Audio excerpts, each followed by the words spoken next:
21세기에 들어서면서 월스트리트에 절대적인 사랑을 받았던 산업이 하나 있습니다. 말 그대로 시장의 황금알을 낳는 거위였죠. 네, 기업용 소프트웨어 산업 말씀이시죠? 맞아요. 세일즈포스나 어도비 같은 이름들, 굳이 설명할 필요도 없이 수십 년 동안 끄덕없을 것 같았던 거대한 제국이었잖아요. 그렇죠. 정말 영원할 것 같은 제국이었는데 그런데 지금 이 거대한 B2B 소프트웨어 기업들이 인공지능, 즉 AI라는 거대한 해일 앞에 말 그대로 붕괴하고 있습니다. 완전한 붕괴죠. 한때 시장의 가장 화려한 총화였던 이 섹터가 이제는 월스트리트의 가장 무거운 골칫거리로 전락해버린 겁니다. 시장에서는 이미 이 현상을 위대한 AI 소프트웨어 가치 하락이라고 부르기 시작했고요. 자, 이게 얼마나 심각한 상황인지 이번 심층 분석에서 한번 제대로 풀어보죠. 네, 여기서 우리가 주목해야 할 전체적인 맥락은 바로 극단적인 시장의 디커플링 현상입니다. 디커플링요? 네, S&P 500 같은 광범위한 주가 지수를 보면 상당히 견고하게 버티고 있거든요. 그렇죠. AI 인프라나 하드웨어 관련주들이 지수를 막 멱살 잡고 끌어올리고 있으니까요. 맞습니다. 그러니까 지금 경제 전반이나 주식시장 전체가 무너지는 시스템적 위기 상황이 전혀 아니라는 거예요. 그런데 유독 정말 기이할 정도로 이 소프트웨어 애플리케이션 부분만 끝없는 추락을 경험하고 있습니다. 잔치판이 벌어진 시장 한가운데서 소프트웨어 섹터만 나 홀로 혹독한 빙하기를 맞이한 거네요. 정합니다. 그 빙하기의 원인을 파헤쳐보면 결국 비즈니스 모델의 근본적인 취약점이 드러나는 거죠. 사실 불과 몇 년 전까지만 해도 기업용 사스, 그러니까 서비스형 소프트웨어 모델은 완벽함 그 자체로 여겨졌잖아요. 네, 거의 비즈니스 모델의 교과서였죠. 한번 코드를 짜서 클라우드에 올려두면 전 세계 수만 개의 기업에 무한대로 팔 수 있었으니까요. 한계 비용은 제로에 수렴하고 한 번 도입하면 시스템을 바꾸기 귀찮아하는 기업들의 특성 덕분에 엄청난 락인 효과까지 누렸고요. 매달 꼬박꼬박 들어오는 그 비싼 구독료가 투자자들이 가장 사랑하는 예측 가능한 현금 흐름이죠. 그런데 그 완벽했던 공식이 이제는 치명적인 약점으로 돌변한 거잖아요. 네, 투자자들이 냉정하게 질문을 던지기 시작한 겁니다. 과연 이 전통적인 소프트웨어 기업들이 AI로 무장한 새로운 경쟁자들 혹은 AI 그 자체를 상대로 살아남을 수 있을까 하는 의구심이죠. AI 개발사들이 새로운 모델이나 에이전트 기능을 발표한다는 뉴스 단 한 줄만 떠도 주가가 요동치죠. 네, 소프트웨어 주식들에서는 거의 파블로프의 개처럼 기계적이고 격렬한 매도세가 쏟아지고 있습니다. 그럴 수밖에 없는 게 과거의 소프트웨어는 인간의 노동을 보조하는 도구였거든요. 보조도구. 네, 그래서 기업들은 직원 수만큼 라이센스, 즉 좌석수를 구매해야 했습니다. 아, 맞아요. 직원 10명이면 계정 10개가 필요한 시기였죠. 그런데 만약 AI 에이전트가 직원 10명이 하던 데이터 입력이나 고객 관리를 알아서 다 처리해버린다면 어떻게 될까요? 기업 입장에서는 세일즈포스 계정 10개를 유지할 이유가 아예 사라지는 거네요. 바로 그겁니다. 구독 모델의 핵심 기반이었던 사용자 수 비례 과금 체계 자체가 AI 앞에서 완전히 무력화되고 있는 거죠. 막연한 공포가 아니라 실제 라이센스 수익 감소라는 현실적인 타격으로 이어질 거라는 계산이 이미 끝난 거군요. 네, 그 결과가 지금 우리가 목격하고 있는 이 상상을 초월하는 규모의 자본 이탈입니다. 여러분, 그 자본 이탈의 규모를 보면 진짜 등골이 서늘해질 정도입니다.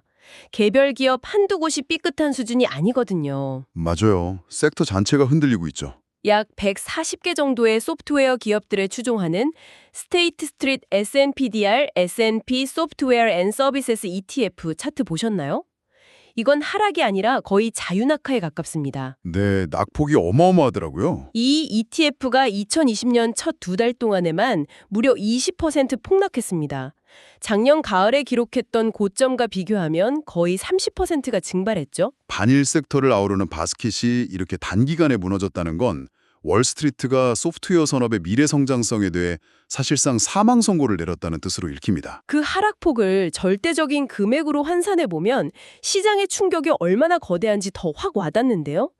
올해 들어서만 이 스테이트 스트리트 소프트웨어 ETF 구성 종목들에서 무려 1조 6천억 달러의 시가총액이 허공으로 사라졌습니다. 1조 6천억 달러요. 정말 천문학적인 숫자네요. 단 두 달 남짓한 기간 동안 1조 6천억 달러 규모의 부가 파괴된 겁니다. 이건 특정 산업의 사이클 하락을 넘어서 자산 시장 역사상 손에 꼽힐 만한 극단적인 가치 파괴 현상이라고 봐야 합니다. 이런 천문학적인 손실 앞에서는 거인들도 속수무책이더군요. 시가총액이 각각 500억 달러 이상 깎여나간 기업들의 면면을 보면 마이크로소프트, 에블러빙, 인투잇, 세일즈포스, 서비스나우 등 각 서브 섹터에서 독점적인 지배력을 행사하던 황제주들입니다. 시장의 절대 강자들이었죠. 특히 저는 인투잇의 몰락이 현재 시장의 심리를 가장 날 것 그대로 보여준다고 생각해요. 여러분도 아시겠지만 터보텍스와 퀵복스로 미국의 세무와 회계 소프트웨어 시장을 꽉 잡고 있던 그 인투잇 말입니다. 네, 필수 프로그램 중 하나였죠. 이 인투이트의 주가가 올해만 42% 폭락했습니다. S&P 500 전체를 통틀어 최악의 성적표예요. 인사관리의 대명사인 워크데이 역시 38%나 하락했고요. 인투이트의 42% 폭락은 아주 시사하는 바가 큽니다. 세무나 인사관리 같은 분야는 규칙이 명확하고 방대한 데이터 처리가 핵심인 영역이거든요. AI가 가장 잘하는 분야 아닌가요? 정확합니다. 곧 AI 모델이 가장 빠르고 완벽하게 장악할 수 있는 먹잇감이라는 뜻이죠. 아, 그래서 투자자들이 미리 도망치는 거군요. 네, 투자자들은 기업이나 개인이 굳이 비싼 돈을 주고 복잡한 터보텍스 인터페이스를 배울 필요가 없다고 판단한 겁니다. 그냥 AI에게 영수증 더미를 던져주면 알아서 완벽한 세무신고서를 작성해주는 시대가 온다는 걸 이미 주가에 반영하고 있는 거죠. 소프트웨어 기업들이 수십 년간 막대한 돈을 들여 쌓아올린 사용자 경험이나 인터페이스라는 그 굳건한 해자가 AI의 자연어 처리 능력 앞에서 순식간에 직말아버린 셈이네요. 결국 핵심은 밸류에이션, 즉 기업 가치 평가의 잣대가 완전히 부러졌다는 겁니다. 잣대가 부러졌다. 아주 정확한 표현입니다. 불과 2022년만 해도 이 스테이트 스트리트 ETF에 속한 기업들은 향후 12개월 예상 수익의 무려 47% 이상이라는 엄청난 프리미엄을 받으며 거래됐었잖아요. 네, 47배면 정말 엄청난 고평가였죠. 그런데 지금 그 멀티플이 약 19배로 곤두박질 쳤습니다. 현재 S&P 500 기업들의 평균 주가 수익 비율이 약 22배 수준인데 말이죠. 한때 혁신의 상징이라며 시장의 돈을 블랙홀처럼 빨아들이던 소프트웨어 섹터가 이제는 굴뚝산업이 포함된 시장 평균보다도 못한 취급을 받고 있는 겁니다. 아예 할인을 받고 있다는 얘기죠. 멀티플 압축 현상이 이토록 잔인하게 일어난 사례도 참 드문 것 같아요. 시장은 더 이상 이 기업들에게서 과거와 같은 연간 20에서 30%의 고속 성장을 기대하지 않는다는 공식적인 선언이나 다름없습니다. 이 밸류에이션 붕괴를 이야기할 때 지라와 트렐로의 제작사인 아틀라시안을 빼놓을 수 없죠. 아틀라시안 정말 극적인 사례죠. 2021년 호황기 시절 아틀라시안은 예상 수익의 250배가 넘는 가격에 거래됐습니다. 무려 250배요. 상상하기 힘든 수치네요. 그때 투자자들의 심리를 보면 마치 지라가 모니터 밖으로 걸어 나와서 개발자 대신 코드를 짜주고 아침 스탠드업 미팅까지 대신 참석해 줄 거라고 철석같이 믿었던 것 같아요. 그렇지 않고서야 단순한 프로젝트 관리 툴에 어떻게 그런 밸류에이션을 줄 수 있었을까요? 맞습니다. 엄청난 기대감이 반영되어 있었죠. 그런데 현실 자각 타임이 온 지금 아틀라시아는 수익의 22배 근처에서 거래되고 있습니다. 250배에서 22배로의 추락. 이건 단순한 주가 조정을 넘어서 소프트웨어 산업을 바라보는 자본시장의 패러다임 자체가 박살났음을 증명하는 겁니다. 그 지라 농담이 뼈아픈 이유가 있어요. 실제로 시장이 이제는 AI가 코드를 짜고 미팅을 요약하는 수준까지 발전했다는 것을 두 눈도 확인했기 때문입니다. 네, 코파일럿 같은 도구들이 매일 그걸 증명하고 있으니까요. 과거의 250배 밸류에이션은 이 소프트웨어가 없으면 전 세계 수많은 IT 기업의 업무가 마비될 것이라는 그 절대적인 대체 불가능성에서 나왔거든요. 그런데 AI가 그 자리를 대체하기 시작한 거군요. 네, 코파일럿 같은 AI 도구들이 업무 환경을 재편하면서 전통적인 프로젝트 관리 소프트웨어의 대체 불가능성은 치명적인 타격을 입었습니다. 그런데 진짜 심각한 문제는 따로 있습니다. 진짜 심각한 문제로 1조 6천억 달러가 증발했는데 이것보다 더 심각하다고요? 네, 1조 6천억 달러가 증발한 이 주식시장의 3사가 다가올 더 큰 재앙의 예고편에 불과할 수 있다는 점입니다. 와, 여기서부터 약간 척추를 타고 소름이 돋기 시작하네요. 사실 주식시장에서 시가총액이 날아가는 건 주주들의 계좌가 녹아내리는 가슴 아픈 일이긴 하지만 시스템 전체의 붕괴를 의미하진 않습니다. 그렇죠. 그냥 주주들이 돈을 잃는 거니까요. 하지만 이 위기의 불길이 일반 투자자들에게는 잘 보이지 않는 그림자 금융, 즉 기업 부채 시장으로 번지고 있다는 건 완전히 다른 차원의 이야기입니다. 기업 부채 시장이요? 네, 기업 부채 시장이야말로 이번 AI 소프트웨어 가치 하락 사태의 진정한 뇌관입니다. 이 상황을 제대로 이해하려면 2010년대 후반부터 2020년대 초반까지 이어졌던 그 초저금리 시대의 광기를 뒤집어봐야 해요. 당시 넘쳐나는 유동성을 주체하지 못하던 사모펀드들이 앞다투어 기업 인수합병 시장에 뛰어들었던 때 말씀이시군요. 맞습니다. 이때 그들의 레이더에 포착된 가장 완벽한 타겟이 바로 소프트웨어 기업들이었어요. 왜 하필 소프트웨어 기업들이었을까요? 사모펀드들 입장에서 소프트웨어 구독 모델은 그야말로 채권의 이자 수익과 다를 바 없었으니까요. 고객들이 매달 이탈하지 않고 결제하잖아요. 그 예측 가능한 현금 흐름? 네, 그 확실한 미래의 현금 흐름을 담보로 은행에서 엄청난 규모의 빚을 끌어다 쓴 겁니다. 이른바 차입 매수, LBO 파티가 열린 거죠. 남의 돈으로 기업을 마구 사들인 거군요. 그렇죠. 그런데 그 파티의 청구서가 바로 지금 날아오고 있습니다. 청구서라. 빚 갚을 시간이 온 거네요? 사모펀드들이 극단적인 레버리지를 일으켜 소프트웨어 기업들을 집어삼킨 결과 현재 은행들이 투자자들에게 판매한 투기등급 기업 대출의 약 13%가 소프트웨어 섹터에 묶여버렸습니다. 13%요? 투기 등급 대출 전체에서 13%면 단일 산업에 대한 노출치고는 너무 기형적으로 높은 수치 아닌가요? 굉장히 높은 수준이죠.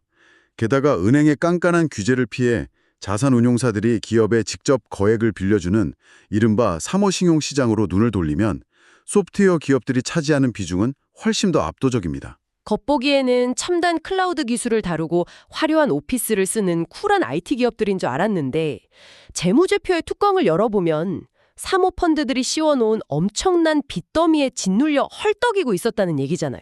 바로 그겁니다. 문제는 주가가 40%씩 폭락하고 AI 때문에 미래의 구독 수익마저 반토막날 위기에 처했는데 매달 갚아야 할 막대한 이자와 원금은 그대로라는 거예요. 당연하죠. 빚은 변하지 않으니까요. 네. 그러다 보니 기업 가치가 부채 규모를 하회하는 이른바 깡통 기업들이 속출할 수밖에 없는 구조적 위기 상황에 직면한 겁니다. 깡통 주택처럼 깡통 기업이 되는 거군요. 시장은 벌써 이런 상황을 눈치챘겠네요. 물론입니다. 시장은 이미 그 깡통의 냄새를 맡았습니다. 올해 1월 중순을 기점으로 유통시장에서 활발하게 거래되는 소프트웨어 기업들의 대출 채권 가격이 무서운 속도로 급락하고 있거든요.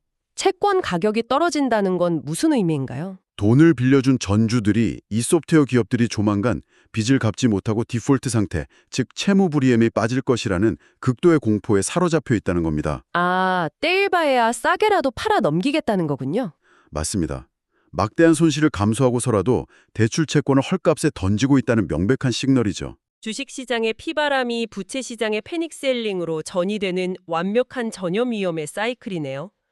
그리고 이 전염병은 소프트웨어 기업을 넘어서 돈을 빌려준 월스트리트의 거물들까지 감염시키고 있습니다. 네, 거물들도 피할 수 없죠. 글로벌 자본시장을 쥐락펴락하는 거대 사모 대출 기관들, 예를 들어 아폴로 글로벌 매니지먼트, RS 매니지먼트, 블루 아울 캐피털 같은 곳들 말이에요. 이 기업들이 최근 몇 주 동안 소프트웨어 섹터의 주가 하락과 완벽하게 동기화되어 동반 추락하는 현상을 겪고 있잖아요. 사실 이 대형 자산 운용사들의 펀더멘털 자체에 당장 문제가 생겼다기보다는 그들이 굴리는 수천억 달러 규모의 사모대출 포트폴리오 안에 부실화될 위험이 높은 소프트웨어 기업 대출이 너무 많이 섞여 있다는 익스포저 우려가 주가를 짓누르고 있는 겁니다. 불안감이 주가에 먼저 반영되는 거군요. 만약 몇몇 대형 소프트웨어 기업들이 실제로 이자 지급을 유예하거나 파산 보호를 신청하는 사태가 벌어진다면 어떻게 될까요? 연쇄부도가 일어날 수도 있겠네요. 네, 이들 사모대출 기관들이 장부에 기록해둔 대출 자산 가치를 일제히 상각해야 하고 이는 사모 신용시장 전체의 붕괴를 촉발할 수 있는 거대한 시스템적 리스크로 번지게 됩니다. 와, 10년 전만 해도 혁신의 아이콘이자 가장 안전한 구독형 캐시카우로 칭송받던 기업들이 이제는 월스트리트 거물들의 존립을 위협하는 시한폭탄이 되어버린 이 현실이 참 아이러니합니다. 정말 극적인 반전이죠. 지금까지 우리는 2020년 현재 시장을 휩쓸고 있는 위대한 AI 소프트웨어 가치 하락의 실체를 해부해봤습니다. 한계 비용 제로라는 마법에 취해 있던 산업이 AI라는 파괴적 혁신 앞에 어떻게 속수무책으로 무너졌는지 다뤘죠. 그리고 이 위기가 단순한 주가 조정을 넘어 수조 달러 규모의 사모신용시장 전체를 휘흔드는 부채 리스크로 진화하고 있는 과정까지 상세히 살펴봤습니다. 네, 정말 숨가쁘게 달려왔는데요. 이번 사태는 자본시장에서 영원한 해자란 존재하지 않는다는 뼈아픈 교훈을 남깁니다. 기술의 발전, 특히 AI와 같은 범용 기술의 진화는 단순히 우리 업무를 편하게 해주는 도구적 성격을 넘어선다는 거죠. 자본의 흐름을 완전히 바꿔버리네요. 네. 글로벌 금융지형과 자본의 흐름을 순식간에 재편하는 아주 폭력적인 파괴력을 지녔음이 입증된 셈입니다. 여러분, 그래서 이 모던 복잡한 금융 이야기가 우리의 현실과 무슨 상관이냐고요? 내 주식 계좌에는 세일즈포스나 워크데이 주식이 단 한 주도 없으니 남의 일이다라고 생각하신다면 진짜 큰 오산입니다. 절대 남의 일이 아니죠. 이 거대한 가치 하락 현상은 여러분의 삶에 아주 조용하고 깊숙하게 침투하고 있습니다. 당장 여러분의 퇴직연금, 401k를 굴리는 대형 펀드들이 앞서 언급한 아폴로나 RS 같은 사모대출 기관에 막대한 자금을 투자하고 있을 확률이 매우 높거든요. 연기금들이 그런 사모펀드에 투자를 많이 하니까요. 네, 소프트웨어 부채 시장이 흔들리면 안전하다고 믿었던 여러분의 노후자금 수익률이 직격탄을 맞게 되는 구조입니다. 게다가 실물 경제에서도 변화는 이미 시작되었습니다. 맞아요. 예산 편성부터 달라지고 있죠. 여러분의 회사가 내년도 IT 예산을 짤 때 더 이상 비싼 돈을 주고 외부 SaaS 플랫폼의 구독을 갱신하지 않을지도 모릅니다. 대신 비용 절감을 위해 자체적인 AI 솔루션을 구축하거나 도입하는 쪽으로 예산을 확 돌려버리겠죠. 기업 입장에서는 그게 훨씬 합리적인 선택이니까요. 바로 이런 수많은 직장 내의 의사결정들이 모여서 월스트리트에 1조 6천억 달러 증발이라는 지각 변동을 만들어낸 것입니다. 거시적인 자본의 이동을 이해하는 것은 결국 미시적인 우리의 커리어와 자산을 보호하는 가장 확실한 방패가 됩니다. 지금 시장에서 벌어지고 있는 가치의 재평가 현상을 예의주시해야 하는 이유가 바로 여기에 있죠. 자, 그럼 이쯤에서 여러분이 곰곰이 씹어볼 만한 묵직한 화두를 하나 던지며 오늘 심층 분석을 마무리해볼까 합니다. 좋습니다. 우리는 방금 140여 개의 쟁쟁한 소프트웨어 기업들이 AI에 대한 공포만으로 반 몇 달 만에 1조 6천억 달러를 잃어버렸다는 사실을 확인했습니다. 그렇다면 한번 상상해 보시죠. 지금의 AI는 기존 소프트웨어를 조금 더 잘 쓰게 도와주거나 일부 기능을 대체하는 수준이지만 만약 1, 2년 뒤에 AI가 기업의 페인 포인트를 인식하는 그 즉시 코딩이라는 과정 없이 완벽한 맞춤형 소프트웨어를 실시간으로 직접 생성해내는 시대가 온다면 어떻게 될까요? 정말 상상만 해도 소프트웨어 산업 전체가 뒤집어질 일이죠. 월 50달러, 100달러씩 내고 남들이 획일적으로 만들어 놓은 인터페이스에 우리의 업무를 억지로 끼워 맞추는 구독형 기업용 소프트웨어 산업이라는 개념 자체가 과연 10년 뒤에도 존재할 수 있을까요? 아주 날카로운 질문입니다. 그리고 기업용 소프트웨어라는 거대한 성벽이 무너진 다음 이 무자비하고 압도적인 AI의 파도에 휩쓸려 완전히 해체될 다음 산업은 과연 어디일까요? 그 질문에 대한 답을 치열하게 고민하는 것이야말로 폭풍우 치는 지금의 시장에서 우리가 할 수 있는 가장 값진 투자가 아닐까 싶습니다. 그 변화의 속도는 우리가 상상하는 것보다 훨씬 빠를 겁니다. 다음 타겟은 우리가 현재 가장 안전하다고 맹신하고 있는 바로 그 지점일 가능성이 아주 높습니다. 모든 프리미엄은 철저하게 의심받게 될 것입니다. 여러분의 생각은 어떠신가요? 판단은 언제나 여러분의 몫입니다. 오늘 우리가 나눈 이 깊은 이야기들이 여러분이 세상의 거대한 이면을 읽어내는데 날카로운 통찰을 제공했길 바랍니다. 다음 심층 분석에서도 여러분의 지적 갈증을 해소해줄 시장의 가장 뜨겁고 은밀한 이야기로 돌아오겠습니다. 함께해 주셔서